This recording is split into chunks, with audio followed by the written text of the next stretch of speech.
Dédicace. Quels que soient de nos jours les travaux ou l'étude, lorsque d'un nom choisi l'âme a pris l'habitude, comme un génie heureux il nous soutient toujours.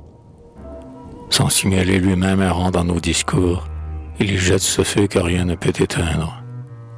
C'est en le répétant que l'on parvient à peindre jusqu'au secret du cœur qu'il ne rappelle pas. Pour moi, s'il en est un, que j'adore tout bas, qu'il protège en gardant l'ombre qui l'environne, ces vers qu'il a fait naître et qu'enfin j'abandonne. Que ce nom soit celui d'un ami regretté, dont mon foyer désert aimait l'intimité. Qu'il soit celui d'une ombre invisible et chérie, consulte souvent ma jeunesse flétrie. Qu'il soit celui d'un frère ou celui d'une sœur, qu'il soit si doux qu'un ange enivrait sa douceur, et que je l'ai embelli de toute ma tendresse, et que je l'idolâtre en l'accusant sans cesse.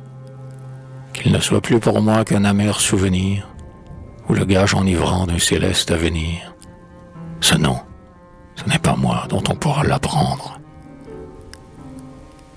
Si je le révélais, qui voudrait me comprendre? Quel qu'il soit, c'est à lui que j'offrirai ces vers, mes derniers chants et mes derniers concerts.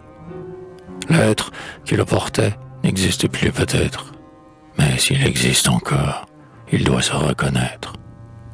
Ouais, s'il est dans le monde un être dont les yeux s'arrêtent pour chercher ce nom mystérieux, un être dont la voix s'élève pour lui dire que ce nom c'est le sien, que j'aurais peur d'écrire, et si son cœur alors, qui croira m'écouter, à force d'être sûr finissait par douter, c'est à lui que je parle, à lui que je m'adresse, à lui que je rêvais quand j'ai chanté la Grèce.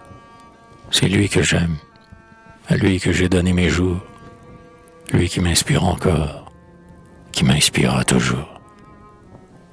Être obscur et caché, qui vit dans ma mémoire, qui m'apparaît souvent comme un songe de gloire, reçois donc ce tribut de regret ou d'amour. Jeté loin l'un de l'autre, hélas, et sans retour, je ne saurai jamais si ton cœur me devine.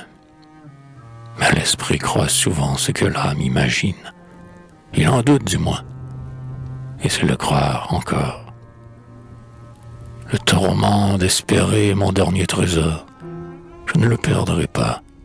Ouais, je crois que j'espère. Puis il me semble à moi, d'aussi frêle chimère, qu'il est des cœurs formés pour s'entendre de loin.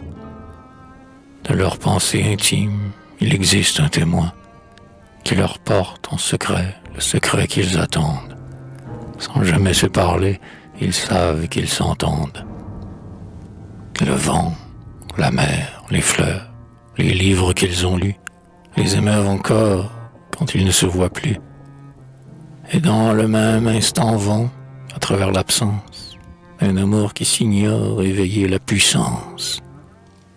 Et ce que font les fleurs, ou les vents, ou les mers, pourquoi ne pourrions-nous l'espérer de nos vers?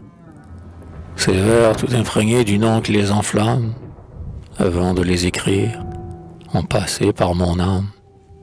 Pourquoi n'irait-il pas, comme elle palpitant, retentir dans une autre, et retentir longtemps?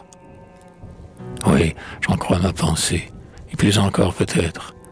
Je saurais deviner, si je suis sûr de l'être, et son cœur, en lisant ses aveux imparfaits, battra comme le mien, tandis que je l'ai fait.